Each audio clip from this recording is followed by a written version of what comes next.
Welcome to the newest installment of the Untitled Film Nerd Project. My name is Philip, and joining me as always is Teacher.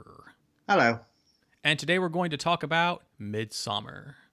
Before we get into it, spoiler warning now! If you want to avoid spoilers, skip ahead to the time code you see on the screen. Alright, so let's get into it. Alright, what'd you think of this one? I'm torn on this one, because I liked it, but I didn't love it. And I'm trying to figure out if it's because of what I was expecting going in. We both knew in advance this was Ari Aster's follow-up to Hereditary. So I'm trying to be of the mind that's not directly comparing it to Hereditary, as that wouldn't be fair. They're two totally different movies. But we also watched the theatrical cut, and not the director's cut. So I don't know if I can give a fair judgment of what I feel about the overall story without knowing the overall story. There are 24 minutes of footage we have not seen, and I feel like to give a fair synopsis, I would need to see the director's cut. But for what I did see in this 147 minutes, there were some good parts, and some stuff I didn't exactly care for, but spoiler, the good outweighs the bad. What about you? Yeah, pretty much the same. If this movie was on its own, yeah, it was really good. Mm-hmm. Being compared next to Hereditary, it's not as strong. Right, yeah. As you've stated, we don't have the full picture yet. Mm-hmm. As this one goes, yeah, it was good. Okay. Well, of course, there were some things I did like about it. You ever get a crush on someone and there's nothing sexual about it whatsoever? There's no sexuality involved. It's just that you think the way the person's mind works is just amazing and kind of sexy. Mm-hmm. That's me with Ari Aster. After only 2 movies and 1 short that you had me watch, I have something of a mental crush on the man. His writing is intriguing, and his filmmaking is just fucking stellar. The way he frames shots, and the cinematography is exquisite. And it makes him a creatively attractive man. Like, even if I wasn't into dudes, I still think I would be attracted to him just for the way his mind works. I can't say enough good things about the presentation of the film. It's just beautiful. Take, for instance, the opening 10 minutes. It's powerful, well done. He wastes no time in hitting that oh shit, this is fucked up stride that completely envelops you. And that gorgeous segue into the title card and opening credits, mwah, chef's kiss, just wonderful. In the first 5 minutes, I knew we were in for something cool. And from the get-go, you could see his stamp all over it. And I love the dude. I hope he stays in horror, even though he technically says neither of his previous 2 films are horror, but still. Speaking of it not being a horror film, I like that this was essentially a movie about the ending of Danny and Christian's relationship, which apparently he wrote this one while going through a breakup of his own in real life.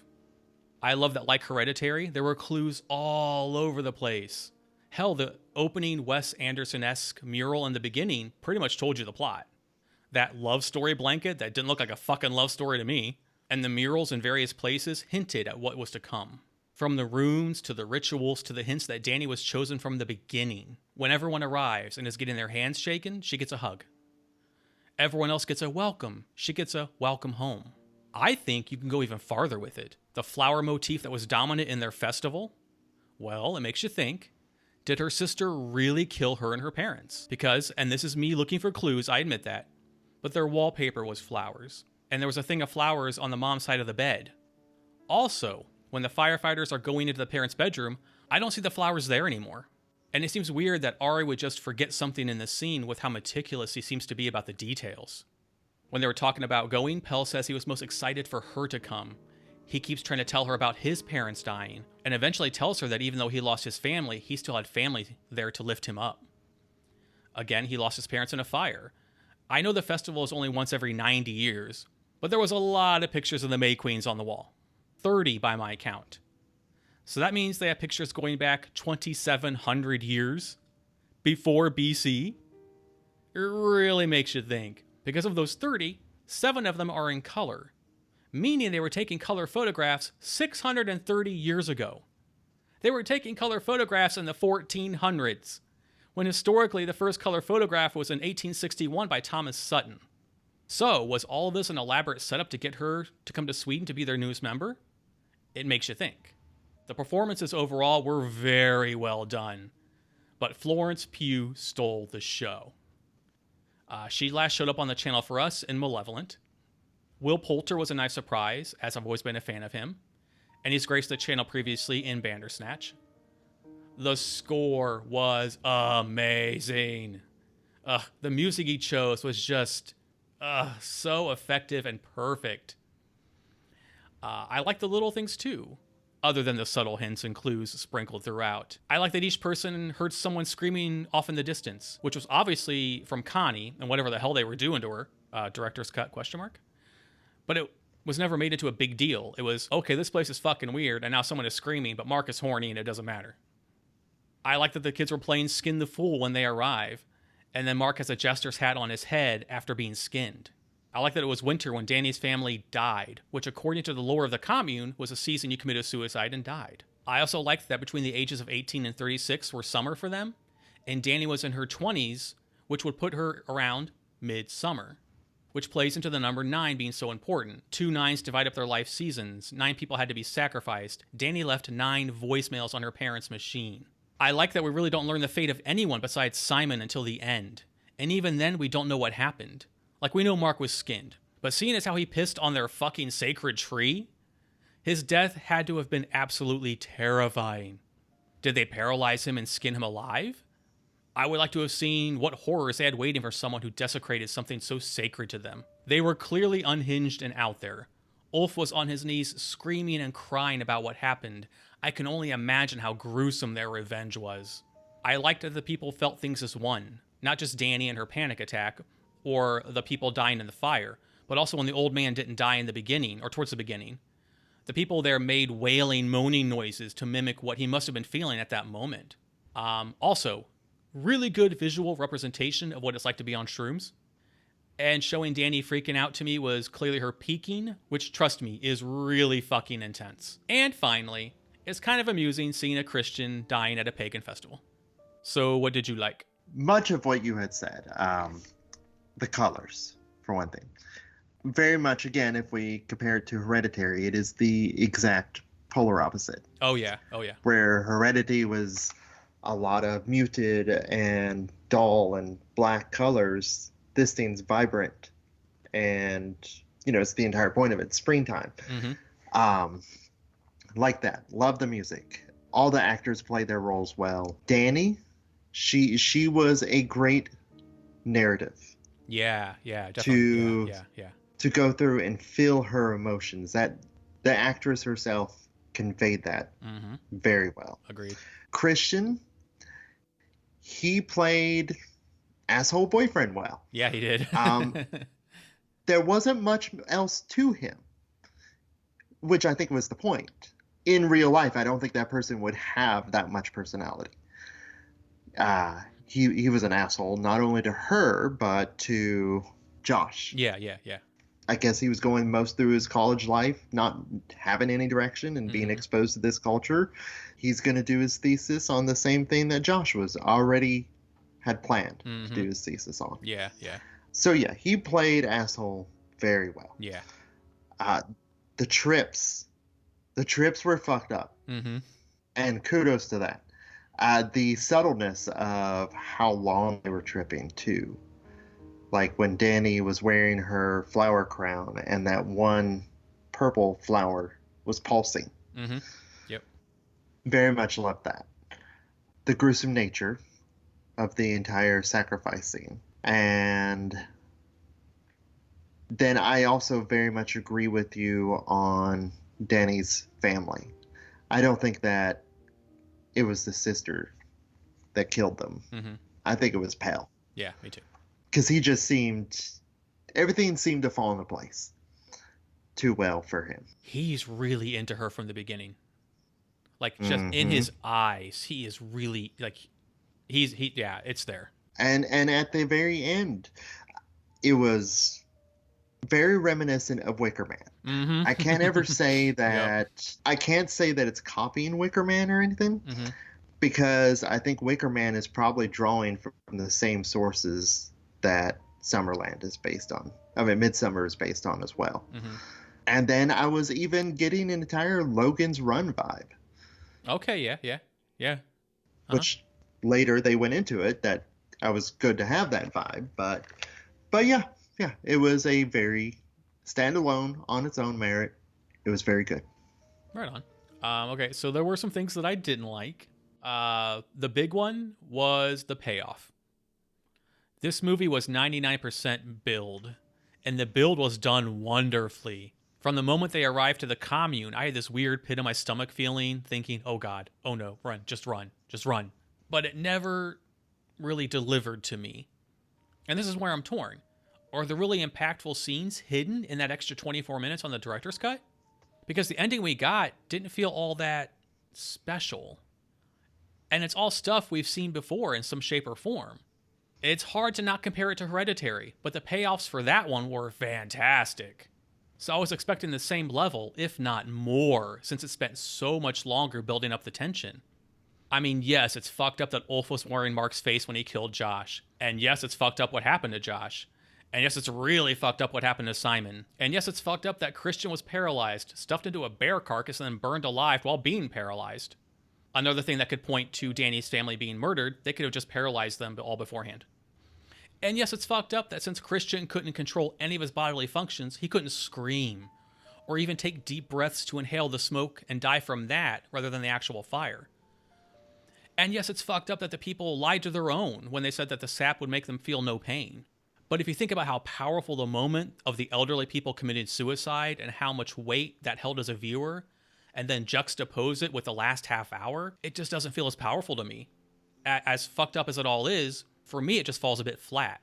The film ended and I was like, oh.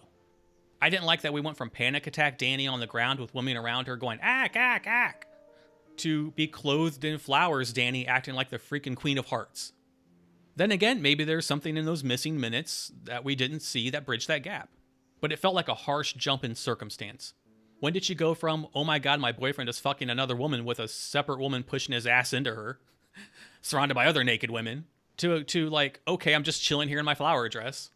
And as you said, Christian was an asshole. Just an arrogant, self-obsessed douchebag. From forgetting Danny's birthday, which really had to piss Pell off knowing what we know now, since he was pining for her from the start, to stealing Josh's thesis like you brought up. I don't necessarily think he deserved to be paralyzed and roasted, but at the same time, I wasn't sad to see him go. Also, props for full frontal male nudity. I didn't exactly like Christian and would rather have seen Mark, but gotta commend them with keeping it fair. I left Apostle more affected than I did this, and that's purely me talking about the payoff. Overall, it's a better movie visually, audibly, and production-wise, but it just didn't cross the finish line for me when it came to how the movie delivered on its build. Like it was so focused on getting to the point that the point itself was just lost. It's still an exquisite movie production-wise, and the acting is fantastic. The only letdown is the last act because it essentially feels like Ari Aster's remake of The Wicker Man. I overall liked what I saw, but it could have been so much more since we know what he can do.